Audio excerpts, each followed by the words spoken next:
نحمده ونصلي على رسوله الكريم أما بعد فأعوذ بالله من الشيطان الرجيم بسم الله الرحمن الرحيم فصل لربك وانحر صدق اللہ العظیم وصدق رسولہ النبی الکریم۔ معزز حاضرین، خطبہ مسنونہ کے بعد میں نے جس آیت کریمہ کی تلاوت کا شرف حاصل کیا ہے، اس سے متعلق کچھ عرض معروض سے قبل اپنے اور ساری کائنات کے مرکز عقیدت حضور پر نور شافی یوم النشور صلی اللہ علیہ وسلم کی بارگاہ نازم ہدیہ درود کا نذرانہ پیش کرنے کی سعادت حاصل کریں۔ اللہم صلی علی محمد وعلی آل محمد، اللہم صلی وسلم وبارک علی سیدنا مولانا محمد بارک وسلم وصلی علیہ۔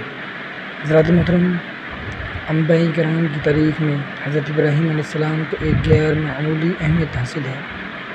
آپ کے کردار کا تذکرہ دنیا کی تمام معروف کتابوں میں تفصیل کے ساتھ موجود ہے۔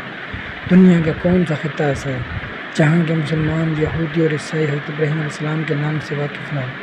دنیا کے اکثر لوگ ان کو اپنا پیشوا اور رہنما مانتے ہیں۔ حضرت موسیٰ علیہ السلام اور حضرت محمد رسول اللہ صلی اللہ علیہ وسلم ان کی اولاد میں سے ہیں۔ انہی کی پھیلائی ہوئی روشنی سے دنیا روشن ہے۔ قرآن مجید میں حضرت ابراہیم علیہ السلام کا ذکر 67 بار آیا ہے۔ قرآن مجید میں ایک سورہ کا نام ہی ابراہیم ہے۔ آپ کے کردار کو قرآن مجید میں ایک مثالی کردار کی حیثیت سے پیش کیا گیا۔ ارشاد باری تعالیٰ ہے، قد كانت لكم أسوة حسنة في إبراهيم والذين معه، بے شک تمہارے لیے اچھی پیروی تھی ابراہیم اور اس کے ساتھ والوں میں۔ عزیزان ملت اسلامیہ، اس پر غور کرنے کی ضرورت ہے کہ وہ کون سی بنیادی کام ہیں جن کی بنا پر سیدنا حضرت ابراہیم علیہ السلام کی زندگی کو مثال زندگی کے نام سے پیش کیا گیا اور انہیں رہتی دنیا تک کے انسانوں کے لیے رہنما اور پیشوا کی حیثیت سے منتخب کیا گیا۔ اللہ تعالیٰ سے تاج امت کی سند ملی۔ ارشاد باری تعالیٰ ہے، وَتَرَكْنَا عَلَيْهِ فِي الْآخِرِينَ، اور ہم نے پچھلوں میں سے اس کی تعریف باقی رکھی۔ سلام علی ابراہیم، سلام ہو ابراہیم پر۔ کذالک نجزی المحسنین، ہم ایسا ہی صلہ دیتے ہیں نیکوں کو۔ انہ من عبادنا المؤمنین، وہ ہمارے اعلیٰ درجے کے کامل ایمان بندوں میں سے ہے۔ وَإِذِ ابْتَلَىٰ إِبْرَاهِيمَ رَبُّهُ بِكَلِمَاتٍ فَأَتَمَّهُنَّ قَالَ إِنِّي جَاعِلُكَ لِلنَّاسِ إِمَامًا، اور جب ابراہیم کو اس کے رب نے کچھ باتوں سے آزمایا تو اس نے وہ پوری کر دکھائی۔ خدا نے فرمایا، میں تمہیں لوگوں کا پیشوا بنانے والا ہوں۔ دوسری جگہ قرآن مجید میں ہے، وَاذْكُرْ عِبَادَنَا إِبْرَاهِيمَ وَإِسْحَاقَ وَيَعْقُوبَ أُولِي الْأَيْدِي وَالْأَبْصَارِ إِنَّا أَخْلَصْنَاهُمْ بِخَالِصَةٍ ذِكْرَى الدَّارِ وَإِنَّهُمْ عِندَنَا لَمِنَ الْمُصْطَفَيْنَ الْأَخْيَارِ وَاذْكُرْ إِسْمَاعِيلَ وَالْيَسَعَ وَذَا الْكِفْلِ وَكُلٌّ مِّنَ الْأَخْيَارِ هَذَا ذِكْرٌ وَإِنَّ لِلْمُتَّقِينَ لَحُسْنَ مَآبٍ، اور یاد کرو ہمارے مقبول بندوں ابراہیم، اسحاق اور یعقوب، قدرت اور علم والوں کو، بے شک ہم نے انہیں ایک کھری بات سے امتیاز بخشا کہ وہ اس گھر کی یاد ہے، اور بے شک وہ ہمارے نزدیک چنے ہوئے پسندیدہ ہے۔ اور یاد کرو اسماعیل اور ذوالکفل کو، اور سب اچھے ہیں، یہ نصیحت ہے، اور بے شک پرہیزگاروں کا ٹھکانہ۔ حضرت ابراہیم علیہ السلام اور ان کے آل پاک کا ذکر خیر ہو رہا ہے۔ یہ حضرات بڑی قوتوں والے تھے، ان کو جسمانی قوتوں کے ساتھ ساتھ یقین کی قوت، اعمال صالح بجا لانے کی قوت اور روحانی قوت عطا فرمائی گئی تھی۔ اس کے علاوہ انہیں دین کی بصیرت و معرفت الہی بھی عنایت کی گئی تھی۔ پوری سیرت ابراہیم علیہ السلام پر غور کرنے سے آپ کے بہت سے اہم کارنامے اور قربانیاں سامنے آتی ہیں۔ چند ملاحظہ فرمائیے۔ توحید کی دعوت سب سے بڑی قربانی اور اہم کارنامہ آپ کا عقیدہ توحید کی دعوت دینا ہے۔ آپ نے شرک کے کھٹا دھوپ اندھیرے میں توحید کی مشعل روشن کی اور توحید کا ایک فیصلہ کن نظریہ پیش کیا۔ 4500 برس سے زیادہ مدت گزر چکی ہے جب توحید کا علمدار خدائے واحد کا پیغمبر ام الانبیاء حضرت ابراہیم علیہ السلام نے سر زمین عراق میں آنکھیں کھولی۔ اس وقت پوری دنیا خدائے واحد کو بھول کر سینکڑوں معبودوں کی پرستش کر رہی تھی۔ وہاں کے لوگ سورج چاند کے علاوہ تاروں کو بھی دیوتا اور معبود مانتے تھے، تو آپ نے سب سے پہلے تارے کو نشانہ بنایا، جیسا کہ قرآن مجید میں ہے فَلَمَّا جَنَّ عَلَيْهِ اللَّيْلُ رَأَىٰ كَوْكَبًا قَالَ هَٰذَا رَبِّي فَلَمَّا أَفَلَ قَالَ لَا أُحِبُّ الْآفِلِينَ۔ پھر جب ان پر رات کا اندھیرا آیا، ایک تارا دیکھا، بولے اس سے میرا رب ٹھہراتے ہو؟ پھر جب وہ ڈوب گیا، بولے مجھے خوش نہیں آتے ڈوبنے والے۔ فَلَمَّا رَأَى الْقَمَرَ بَازِغًا قَالَ هَٰذَا رَبِّي فَلَمَّا أَفَلَ قَالَ لَئِن لَّمْ يَهْدِنِي رَبِّي لَأَكُونَنَّ مِنَ الْقَوْمِ الضَّالِّينَ۔ جب چاند چمکتا دیکھا، بولے اسے میرا رب بتاتے ہو؟ پھر جب وہ ڈوب گیا، کہا اگر مجھے میرا رب ہدایت نہ کرتا تو میں بھی انہیں گمراہوں میں ہوتا۔ فَلَمَّا رَأَى الشَّمْسَ بَازِغَةً قَالَ هَٰذَا رَبِّي هَٰذَا أَكْبَرُ فَلَمَّا أَفَلَتْ قَالَ يَا قَوْمِ إِنِّي بَرِيءٌ مِّمَّا تُشْرِكُونَ۔ پھر جب سورج جمگاتا دیکھا، بولے اسے میرا رب کہتے ہیں یہ تو ان سب سے بڑا ہے۔ پھر جب وہ ڈوب گیا، کہا اے قوم میں بیزار ہوں ان چیزوں سے جنہیں تم شرک ٹھہراتے ہو۔ انی وجہت وجہی للذی فطر السماوات والارض حنیفا وما انا من المشرکین۔ میں نے اپنا منہ اس کی طرف کیا جس نے آسمان اور زمین بنائے، ایک اسی کا ہو کر، اور میں مشرکوں میں سے نہیں۔ ابراہیم علیہ السلام کے دلائل کے سامنے وہ لاجواب ہو گئے، تو پھر آپ سے جھگڑا کرنے لگے اور زبردست تکلیف دینے لگے۔ لوگ تقریباً 5000 خداؤں کی پوجا کرتے تھے۔ تفصیل کے لیے مطالعہ کریں، پتہ چل جائے گا کہ آپ کو کہ کتنے برے لوگ تھے۔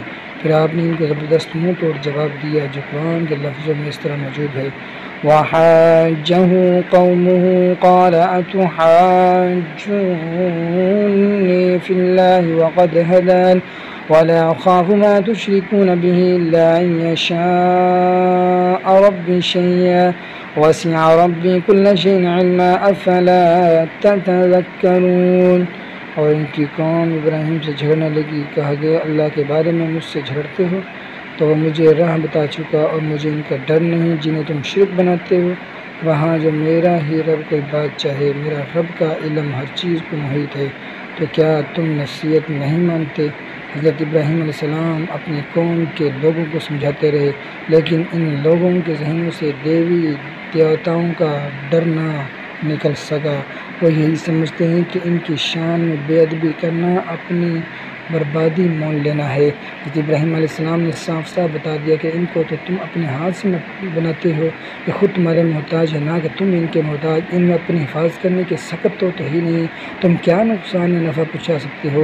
اس اعلان توحید کے بعد آپ کو بہت سے آزمائشوں کو دوچار ہونا پڑا، جلا وطنی جیسے آزمائشیں بھی آپ گزرے۔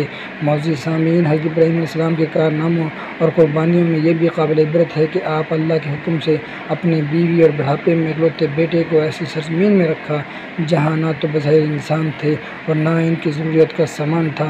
ایک وادی غیر ذی زرع تھی جس کا ذکر قرآن مجید میں موجود ہے، سنسان وادی تھی، لیکن اب دنیا کے تمام انسانوں کی نگاہ کا مرکز بنی ہوئی ہے، شہر مرکز شہد و ہدایت ہے۔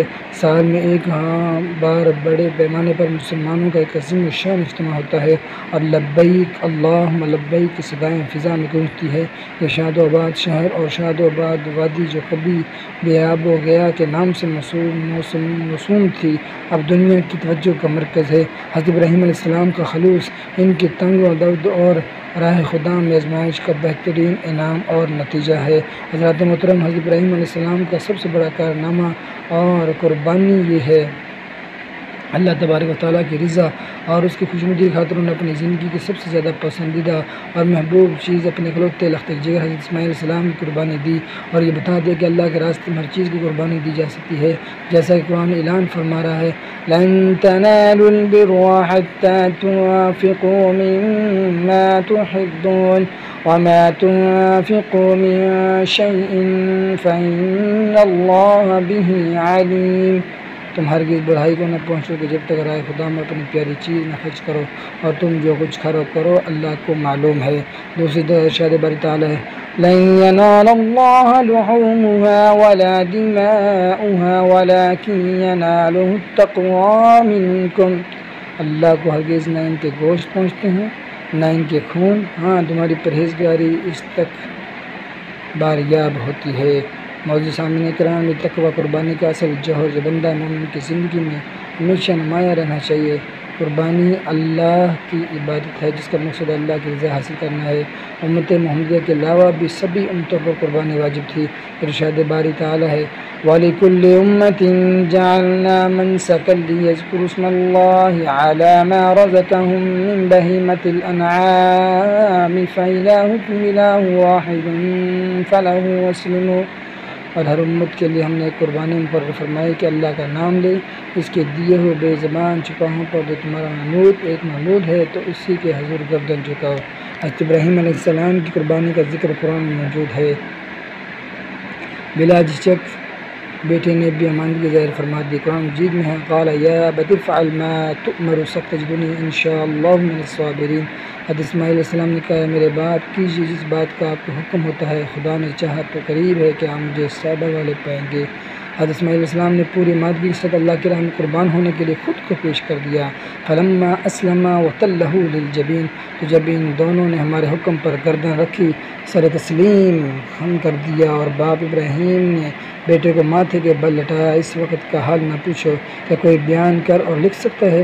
تفسیروں میں بڑی صراحت کے ساتھ لکھا ہے کہ بے شک کھلی آزمائش تھی، اللہ تعالیٰ نے حضرت اسماعیل علیہ السلام کو بچا لیا اور اس قربانی کا بدلہ اور جزا ادا کیا، جیسے قرآن مجید میں ارشاد باری تعالیٰ ہے وَفَدَيْنَاهُ بِذِبْحٍ عَظِيمٍ وَتَرَكْنَا عَلَيْهِ فِي الْآخِرِينَ سَلَامٌ عَلَى إِبْرَاهِيمَ كَذَلِكَ نَجْزِي الْمُحْسِنِينَ إِنَّهُ مِنْ عِبَادِنَا الْمُؤْمِنِينَ۔ اور ہم نے ایک بڑا ذبیحہ اس کے فدیے میں دے کر اسے بچا لیا، اور ہم نے پچھلوں میں اس کی تعریف باقی رکھی۔ سلام ہو ابراہیم پر، ہم ایسا ہی صلہ دیتے ہیں نیکوں کو، بے شک وہ ہمارے اعلیٰ درجے کے کامل ایمان بندوں میں ہیں۔ یہی قربانی آج ہم سب پر سنت ابراہیمی کے طور پر واجب ہے۔ آقا دو عالم صلی اللہ علیہ وسلم نے اپنے مدینہ طیبہ کے 10 سال قیام میں ہر سال قربانی دی اور صحابہ کرام کو قربانی دینے کا حکم فرمایا۔ حضرت عائشہ رضی اللہ تعالیٰ عنہ سے روایت ہے رسول اللہ صلی اللہ علیہ وسلم نے ارشاد فرمایا قربانی کے دنوں میں آدمی کا کوئی عمل اللہ کے نزدیک خون بہانے قربانی سے زیادہ پسندیدہ نہیں، بے شک وہ جانور قیامت کے دن آئے اپنے سینگوں اور بالوں اور کھروں کے ساتھ، اور قربانی کا خون زمین پر گرنے سے پہلے مقام قبولیت میں پہنچ جاتا ہے تو اسے خوشی سے کرو۔ اے امت محمدیہ، جانور قربانی کا حکم صرف تمہیں ہی نہیں دیا گیا بلکہ تم سے پہلے جتنی ہدایت یافتہ امتیں گزری ہیں ان سب کو حکم دیا گیا ہے۔ حکم خدا بندی اور حدیث مبارکہ کی روشنی میں لوگوں کا بتلان ہوتا ہے جو کہتے ہیں کہ قربانی اسراف ہے، اسلام اور علم دین سے ناواقف اور مادہ پرستانہ ماحول میں بلے پڑے۔ کچھ مسلمان یہ کہتے ہیں کروڑوں روپے کا یہ سرمایہ محض قربانی پر ضائع کرنے کے بجائے یہ رقم قومی ترقی کے کاموں میں خرچ کی جائے تو ملک کی ترقی کے لیے سود مند ہو جائے۔ علم دین کی نوافت اور ترقی پسندہ مجاز نے مسلمانوں کا ایمان اس قدر کمزور کر دیا ہے کہ اسلام کی خطر جذبہ اثار قربانی کا جذبہ آہستہ آہستہ ختم ہوتا جا رہا ہے۔ یہ بات ذہن میں رہنی چاہیے کہ قربانی ایک عبادت ہے جس کا مقصد صرف اور صرف اللہ کی رضا حاصل کرنا ہے، اور اس کے رسول صلی اللہ علیہ وسلم کے بتائے ہوئے طریقے پر عید الاضحیٰ کی قربانی کو سنت ابراہیمی قرار دیا ہے۔ غور کرنے کی بات ہے کہ ہزاروں یتیم بچوں کی کفالت پر خرچ کی گئی رقم ایک فرض روزہ ترک کرنے کا کفارہ بن سکتی ہے۔ ہرگز نہیں کہ ہزاروں مریضوں کے علاج پر خرچ کرنے والی رقم ترک حج بیت اللہ کا کفارہ بن سکتی ہے۔ ہرگز نہیں، جبکہ تمام کا بڑے اجر و ثواب کے ہیں، اسلام میں ان کی بڑی اہمیت ہے۔ ٹھیک اسی طرح ملک کی ترقی اور فائدہ عامہ پر خرچ کی گئی رقم اللہ کی راہ میں جانوروں کی قربانی کا کفارہ کبھی نہیں بن سکتی۔ قربانی کے تعلق سے جو لوگ اللہ اور اس کے رسول صلی اللہ علیہ وسلم اور قیامت پر ایمان رکھتے ہیں، ان کو رسول عربی صلی اللہ علیہ وسلم کی سیرت طیبہ، آپ کی سنت، آپ کے حسن کو بھی پیش نظر رکھنا چاہیے۔ آپ صلی اللہ علیہ وسلم نے مدینہ منورہ میں 10 سال قیام فرمایا۔ اس سارے عرصے میں آپ صلی اللہ علیہ وسلم نے کبھی ایک مرتبہ بھی قربانی ترک نہیں فرمائی، حتیٰ کہ دوران سفر بھی آپ نے قربانی کا اہتمام کیا۔ حضرت عبداللہ بن عباس رضی اللہ تعالیٰ عنہ فرماتے ہیں، ایک مرتبہ ہم سفر میں حضور صلی اللہ علیہ وسلم کے ساتھ تھے، عید الضحیٰ آ گئی اور ہم لوگ ایک گائے پر 7 اور ایک اونٹ پر 10 آدمی شریک ہوئے۔ حجۃ الوداع کے موقع پر حضور رحمت عالم صلی اللہ علیہ وسلم علی رضی اللہ عنہ نے خصوصی طور پر یمن بھیجا، جس کا مطلب یہ حکومتوں کی اتنی بڑی تعداد مکہ مکرمہ اور مدینہ طیبہ میں دستیاب نہ تھی، اور پھر یوم الخر جیسے مصروف ترین دن میں اپنے دست مبارک سے 63 اونٹ ذبح فرمائے۔ یقیناً صحابہ کرام علیہم رضوان نے اس کام میں آپ کی معمد فرمائی ہوگی۔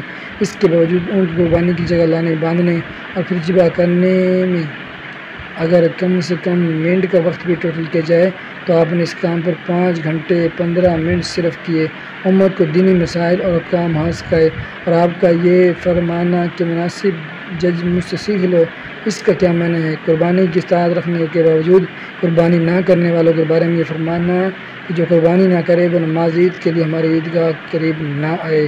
آپ کے اس فرمان پر غور و فکر کرنے کی ضرورت ہے۔ اللہ تبارک و تعالیٰ اور اس کے رسول صلی اللہ علیہ وسلم پر ایمان رکھنے والوں کے لیے آپ کی ذات اقدس بہترین نمونہ ہے۔ ہمیں چاہیے کہ ہم دل و جان سے آپ صلی اللہ علیہ وسلم کی پیروی کی اتباع کریں اور یہ خیال رکھیں کہ وقت آنے پر اللہ تعالیٰ کے راستے میں ہر چیز کی قربانی دی جا سکتی ہے اور ہر طرح کی قربانی دینے کے لیے تیار ہیں۔ دنیا کے 1 ارب 20 کروڑ مسلمان سنت ابراہیمی اتباع میں اس تقوی اور خلوص کو اپنائے۔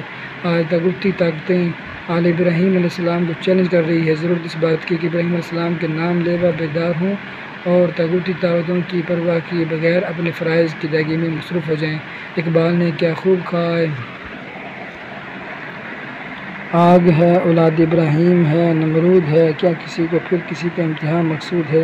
اللہ تعالی ہم سب کو قربانی کی اہمیت کو سمجھنے اور عمل کرنے کی توفیق عطا فرمائے، آمین یا رب العالمین۔